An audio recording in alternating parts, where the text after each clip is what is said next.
ایک صحابی گئے جنگل میں، انہوں نے دیکھا جنگل میں درخت کے اوپر ایک گھونسلہ ہے اور گھونسلے میں 2 بچے ہیں کسی پرندے۔ وہ بھلا مانا سیدھا سادہ آدمی تھا، وہ درخت پر چڑھا، اس نے دونوں بچوں کو اٹھا لیا اور لے کے آ گیا۔ اور وہ چڑیا گئی تھی کہیں دانا لینے کے لیے، دیکھا تو میرے بچے غائب۔ واپس آئی تو اس نے دیکھا کہ ادھر ادھر تلاشا، کہیں نہیں ملے۔ آخر کار وہ اسی رستے پر چل دی جس رستے پر انسان جاتے ہیں۔ دیکھا ایک آدمی اس طرح سے ہاتھ میں دبائے ہوئے وہ میرے 2 بچوں کو لے جا رہا ہے۔ اب وہ سر پر گول گول چکر لگانے لگے، سر پر منڈلانے لگے۔ اس نے میسج دیا جیسا کہ آج کل نوجوان اس موبائل میں دیتے ہیں میسج، پیغام دیا کہ میرے بچوں کو چھوڑ دو، میں ان کے بغیر جی نہیں سکتی۔ لیکن وہ آدمی میسج ہی نہیں سمجھا، کچھ دور تک پیچھا کیا، پھر اخیر کار ایک دوسرا میسج دیا، اس کے کاندھے پر بیٹھ گئی۔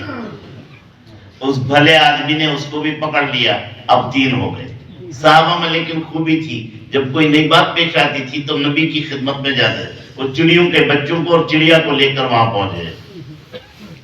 وہ کہنے لگے یا رسول اللہ، میں یہ جنگل میں کہیں چڑی چگنے کے لیے گئی ہوئی تھی، میں نے دیکھا وہاں 2 بچے ہیں، میں ان کو پکڑ کے لایا ہوں، پھر یہ بھی آئی، پھر یہ ہوا، پھر یہ ہوا، پوری کہانی سنا۔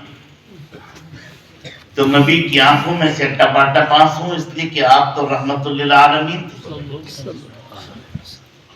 فرمایا کہ ہر جاندار کے اندر اللہ نے ممتا اور محبت رکھی۔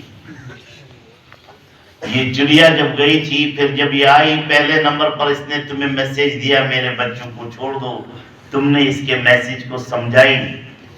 پھر دوبارہ اس نے تمہیں میسج دیا کاندھے پر بیٹھ کر، اب جو تم بچوں کے ساتھ کرو گے میرے ساتھ بھی کرو، مجھے کوئی پرواہ نہیں۔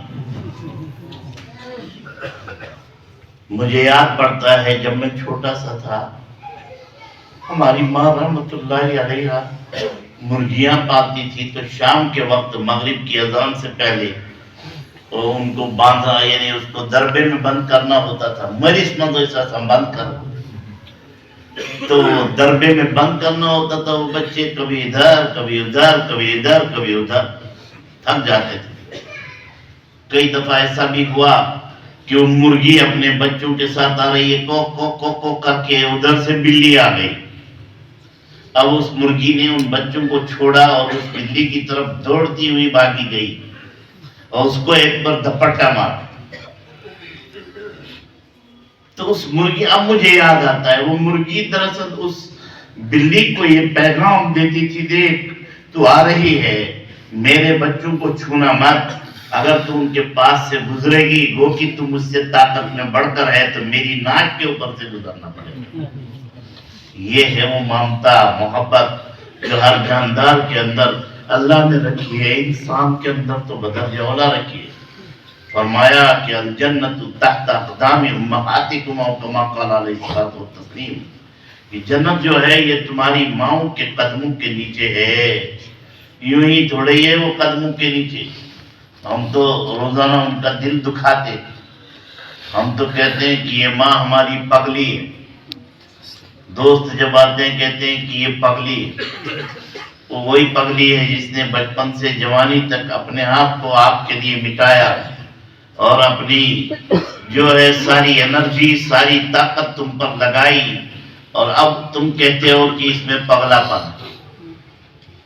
اور کئی دفعہ جو ہے ہاتھ مروڑتے ہیں، کئی دفعہ پیٹتے بھی ہیں، کئی دفعہ جو ہے اسے باہر بھی نکالتے ہیں۔ باپ کو تو نظام سنبھالنا پڑتا ہے، وہ کبھی غصہ بھی کرتا ہے، باپ کبھی پیٹتا بھی ہے، مارتا بھی ہے، شفقت اس میں بھی ہوتی ہے، لیکن اگر وہ بھی نہایت نرمی دکھائے گا تو بس اوقات نظام تیتر بیتر ہو جائے گا اور خراب ہو جائے گا۔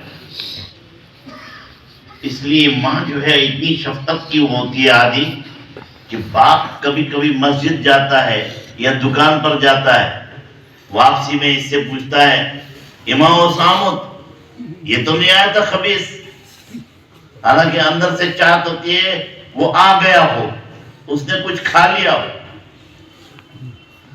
اور یہ ماں اسی زمانے میں بلاتی ہے اسے، جا تیرے باپ مسجد گئے ہیں، نماز کو گئے ہیں یا دکان پر گئے، جلدی سے ایک روٹی کھا، جلدی سے یہ دودھ پی، تیری وجہ سے مجھے بھی سہنا پڑتا ہے، تیری وجہ سے مجھے بھی ڈانٹ ہوتی ہے، تیری وجہ سے مجھے بھی سہنا پڑتا ہے، برداشت کرنا پڑتا ہے، تو غلطیاں کرتا رہتا ہے، میں نہیں بتاؤں گی۔ پھر جب والد آتا ہے غصے میں کہتا ہے وہ خبیث تو نہیں آیا تھا، وہ نالائق تو نہیں آیا تھا، حالانکہ اندر سے ممتا کہہ رہی ہے آیا ہو، لیکن دکھاوا کرتا ہے چونکہ اسے نظام چلانا۔ تو عورت کہتی ہے خدا کی قسم میں نے اس کو بڑھنے نہیں دیا، خدا اس پر جتنا اندر تھا، حالانکہ اپنے ہاتھ سے اس کو دودھ پلایا ہوتا ہے، روٹی کھلائی ہوتی ہے، لیکن قسم کھاتی ہے خدا کی قسم میں نے اس کو بڑھنے نہیں دیا، میں نے اسے گھسنے دیا۔ حضرت مولانا سلیمان صاحب ندوی لکھتے ہیں یہ ماں جھوٹی قسم کھانے کے باوجود جنت میں جائے۔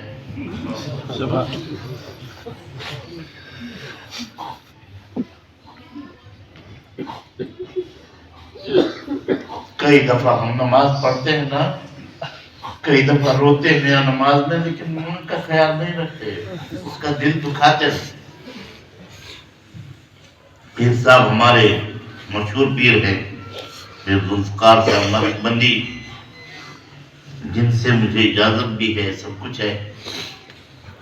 وہ کہنے لگے کہ وہاں فیصل آباد میں میرے ایک دوست ہیں، ان کا ایک کلینک ہے بہت بڑا، کہنے لگے ایک جوان آیا بھرتی ہوا کہ مجھے داخل کرو داخل کرو، داخل کیا گیا، لیکن ہر 5 دن کے بعد وہ چیختا تھا ہائے مجھے بچاؤ، میرا گلا کوئی دبا رہا، بچاؤ بچاؤ مجھے کوئی دبا رہا۔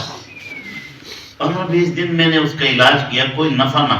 ایک دن ایک بوڑھا آدمی آیا بہت ہی کمزور سا، اس نے کہا جی کس کا علاج کر رہے؟ کہنے لگے ایک جوان لڑکا ہے، کہنے لگے کوئی فائدہ نہیں ہوگا۔ کیوں؟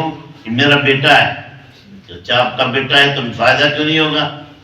کہنے لگے اس لیے فائدہ نہیں ہوگا کیونکہ یہ جو بیٹا ہے یہ دراصل میرا بیٹا ہے، اس نے لو میرج کی، اس کو ایک محبت ہو گئی تھی، میں اور میری بیوی اس کو روکتے تھے کسی وجہ سے، لیکن یہ رکا نہیں، اٹھا کے لے آیا اس کو، اس سے شادی کر دی۔ اب جب آ گئی تو میری اہلیہ اس کو کچھ تہذیب سکھاتی تھی، تو یہ کہتا دیکھ میری بیوی کے ساتھ مت کہنا میں گلا بوڑ دوں گا، دیکھ میری بیوی کو کچھ مت کہو میں گلا بوڑ دوں۔ یہ 2-4 دفعہ وہ کہتا تھا دن میں۔ اس کی وجہ سے میری اہلیہ کا یعنی اس کی ماں کا دل دکھ گیا، اور ایک دن وہ مر ہی گئی۔ ادھر اس کا جنازہ اٹھا قبر میں ڈالا، ادھر اس نے چیخنا شروع کیا بچاؤ مجھے میرا کوئی گلا دبا رہا ہے۔ وہ وہی تھے فرشتے۔ حدیث میں آتا ہے کہ 2 گنہگار ایسے ہیں کہ جن کو سزا ضرور دنیا میں بھی ملتی ہے، آخرت میں تو ملے گی، مرنے سے پہلے ضرور ان کو سزا ملے گی، چاہے وہ کچھ بھی کرے۔ ایک وہ جو اللہ کے مقابلے میں کبر کرے، اور دوسرا وہ شخص جو والدین میں سے کسی کا دل دکھائے یا ان کو ستائے۔